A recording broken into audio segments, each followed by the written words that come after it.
Good morning, students. Today we will start the relation between torque and rotor power factor. This class is important for both electrical and electronic students.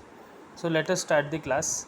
So in your screen, the diagram shows that in the case of a DC motor, the torque or the armature torque is proportional to the product of armature current and flux per pole, that is TA is directly proportional to the product of phi and armature current.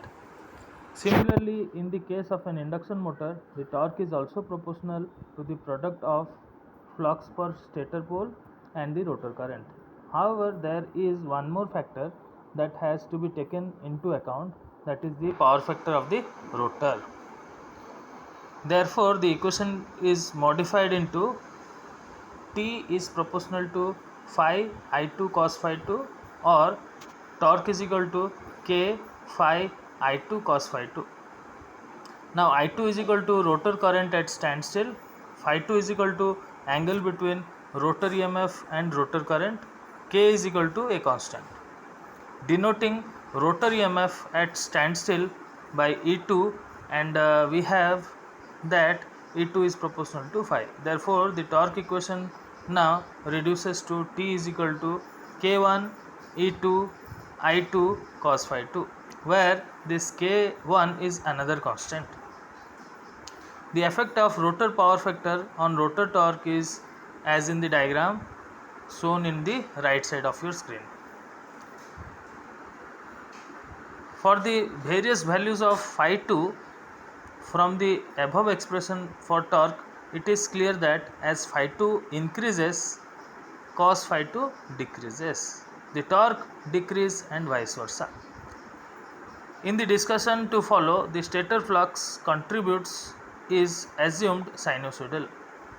This involving flux induces in each rotor conductor or bar an EMF whose value depends on the flux density in which the conductor is lying at the instant considered, that is E is equal to BLB volts. Hence the induced EMF in the rotor is also sinusoidal.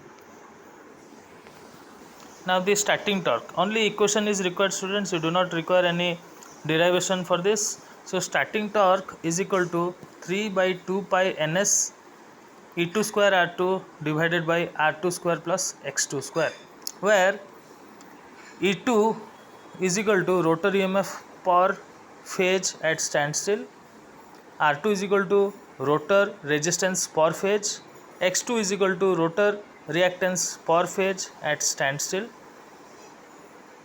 and obviously ns is the synchronous speed.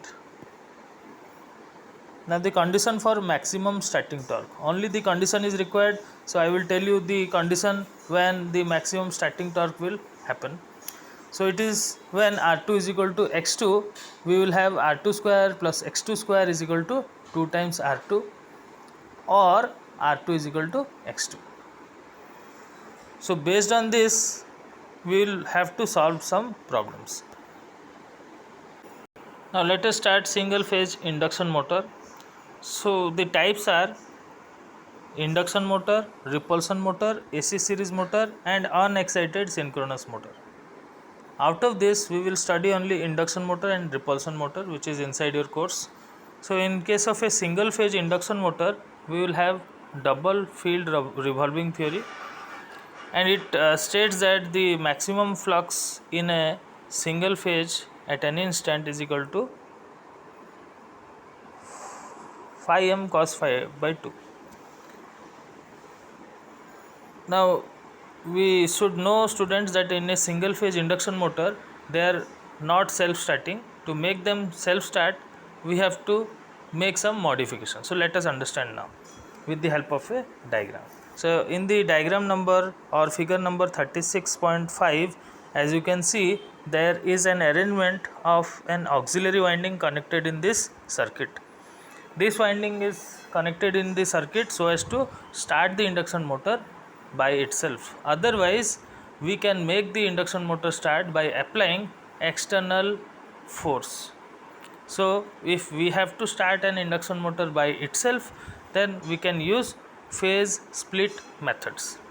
Here in your diagram we have taken a winding of the rotor, main winding, starting winding, and along with a switch is connected, which is your auxiliary switch, or you can say centrifugal switch, which is connected in series with the starting winding. Now let us understand capacitor start induction run motors. In this motor, the necessary phase difference between Is and Im is produced by connecting a capacitor in series with the starting winding. The capacitor is generally of the electrolytic type and is usually mounted on the outside of the motor. The capacitor is designed for external short duty service and is guaranteed for not more than 20 periods of operation per hour, each period not to exceed 3 seconds. When the motor reaches about 75% of the full load speed or full speed, the centrifugal switch or the S opens and cuts both the starting winding and the capacitor from the supply. As a result, now the only winding which is in the circuit is the running winding.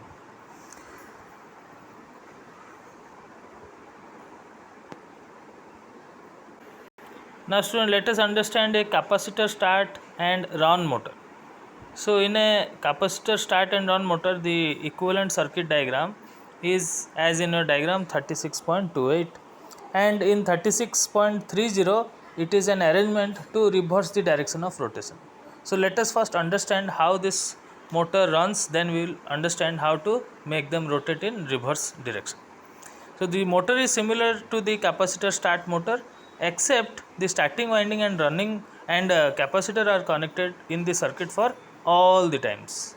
The advantage of leaving capacitor permanently in the circuit is improvement of overload capacity, higher power factor, higher efficiency, and running quieter, uh, uh, which is desirable for small power drives in offices and laboratories.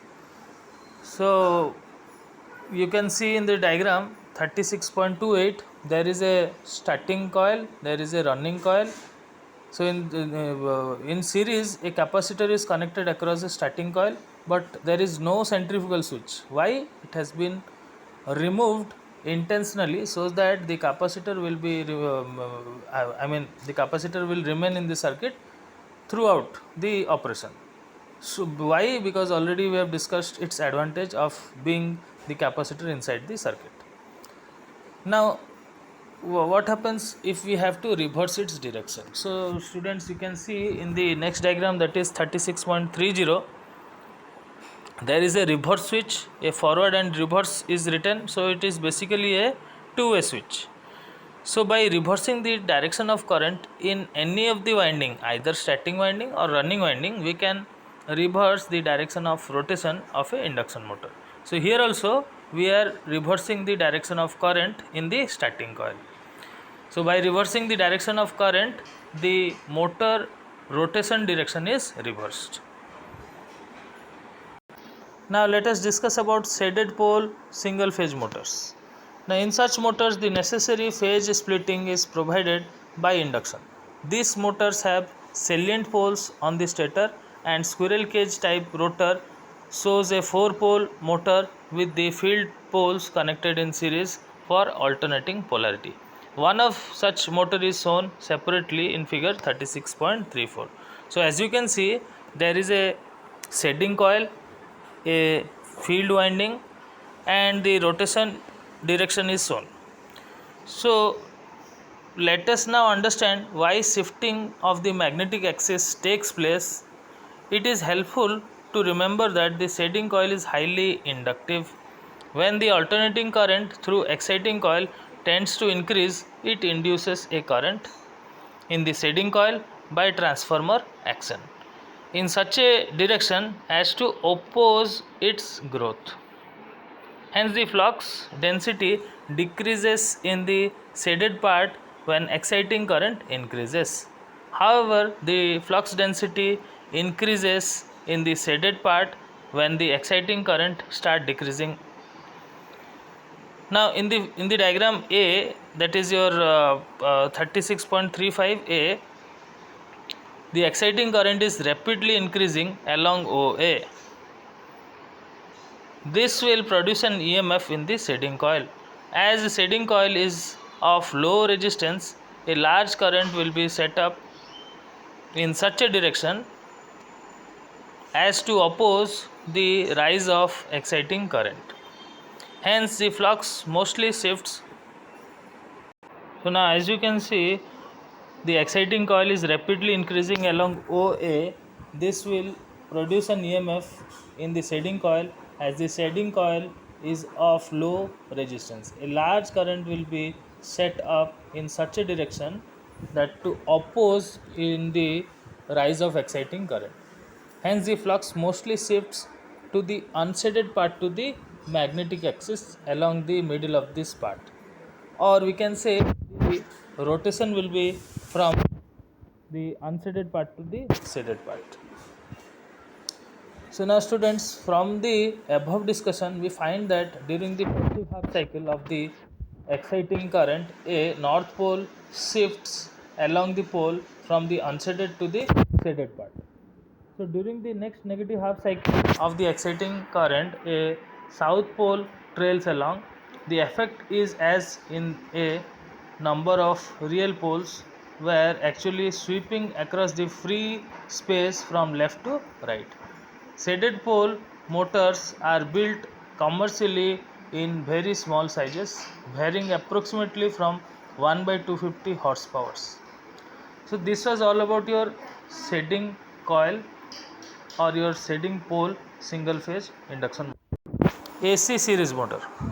In an ordinary DC series motor, we connected it to an AC supply. It will rotate and exert unidirectional torque because the current flowing both in the armature and field reverses at the same time. But the performance of such a motor will not be satisfactory for the following reasons. So what are the reasons now? The alternating flux would cause excessive eddy current loss in the yoke and field cores, which will become extremely heated.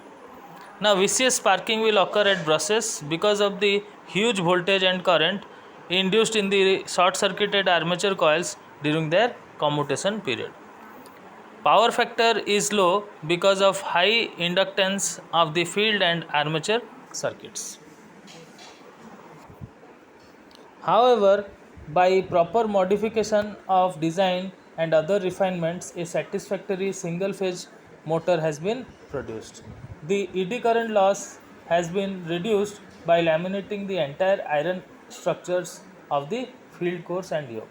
Power factor improvement is possible only by reducing the magnitudes of the reactance of the field and armature winding.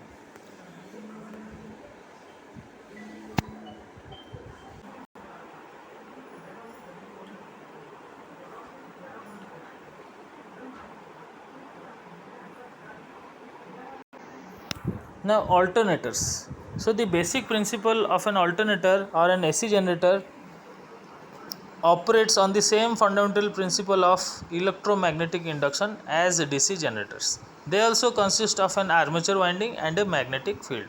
But there is an important difference between the two. Whereas in DC generator, the armature rotates and the field system is stationary, the arrangement in alternator is just the reverse of it. In their case, standard construction consists of armature winding mounted on a stationary element called stator and field winding on a rotating element called rotor. The stator consists of an cast iron frame which supports the armature core, having slots on its inner periphery for housing the armature conductors. The rotor is like a flywheel having alternate north and south poles fixed to its outer rim. The magnetic poles are excited from direct current supplied by a DC source. In most cases, necessary exciting current is obtained from a small DC shunt generator which is belted or mounted on the shaft of the alternator itself. So the stationary armature let us understand its advantage. So the output current can be led directly from fixed terminal of the stator to the load circuit without having to pass it through brush contact. So obviously it's an advantage. The other advantage is it is easier to insulate stationary armature winding for high AC voltage, which may have as high a value of 30 kilovolt or more. The sliding contacts or the slip rings are transferred to the low voltage, low power DC field circuit, which can therefore be easily insulated. The armature winding can be more easily braced to prevent any deformation. This could be produced by the mechanical stresses set up as a result of short circuit current and the high centrifugal forces brought into play. Now the rotor. Now students, actually the rotor is of two types. One is your salient type, other is your non-salient or smooth cylindrical type. So the salient type is used for low and medium speed. It has a large number of projecting poles having their cores bolted, and the diameters are large and short axial lengths. The pole and pole shoe cover 2/3 of pole pitch and are laminated to minimize the eddy currents. In large machine, field winding consists of rectangular copper strip wound on wedge. Now smooth cylindrical type. It is used for steam turbine engine or steam turbine driven alternators, which is also known as turbo alternator sometimes, with a very high running speed. This motor consists of smooth solid forged steel having a number of slots milled out on the out of the intervals along the outer periphery. The central polar areas are surrounded by the field windings placed in slots. The field coil are so arranged around these polar areas that flux density is maximum on the polar central line and gradually falls away on the either side.